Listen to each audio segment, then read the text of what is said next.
This is Gene Key, Skyserve, Texas News. The wettest storm ever to hit the United States continues dumping rain, forcing even more evacuations from rooftops in and around the Houston area. The National Weather Service and Houston's KPRC TV contributed to this report. The feds and Governor Greg Abbott announced Monday afternoon that of the 254 counties in Texas, 44 counties are under a state emergency declaration, with 18 counties now under federal emergency declaration.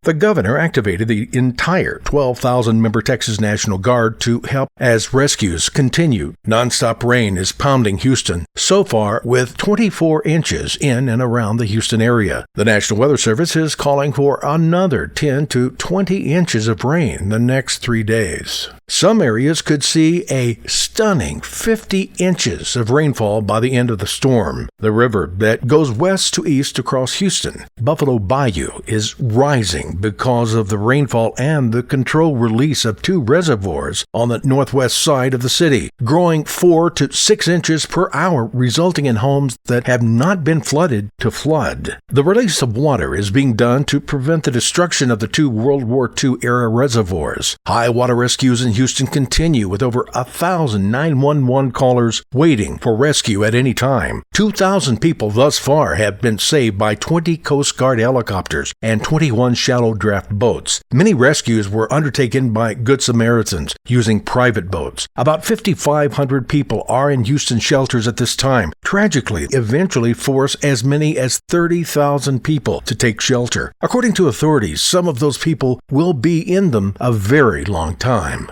It's on again, now off again Texas congressional map as the U.S. Supreme Court temporarily blocks a lower court ruling that invalidated 2 of Texas' 36 congressional districts because of gerrymandering that reduces minority voting power. The TexasTribune.org contributed to this report. In an order signed by Justice Samuel Alito, the High Court indicated it wanted to hear from the minority groups suing the state before the state's appeal of that ruling moves forward. The High Court ordered the state's legal foes to file a response by September 5th to the state's efforts to keep congressional district boundaries intact for the 2018 elections. Texas Attorney General Ken Paxton had asked the Supreme Court to block 3-judge panel's unanimous finding that Congressional District 27 and 35 violate the U.S. Constitution and the Federal Voting Rights Act. State leaders have said they have no immediate plans to call lawmakers back to Austin to redraw the congressional map. Instead, they look to the High Court to protect Texas from needing a new map ahead of the 2018 elections.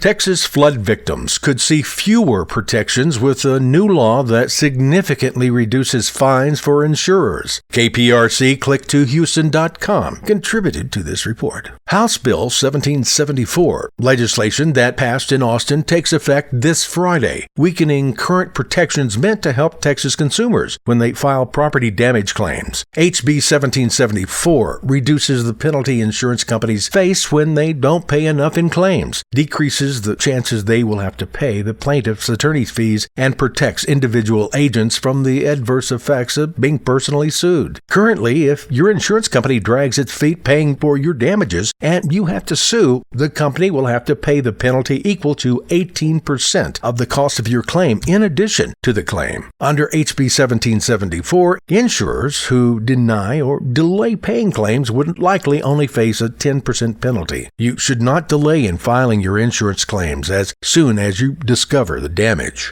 This is Gene Key reminding you to visit us on YouTube, Facebook, or Tumblr at Skyserve News Service.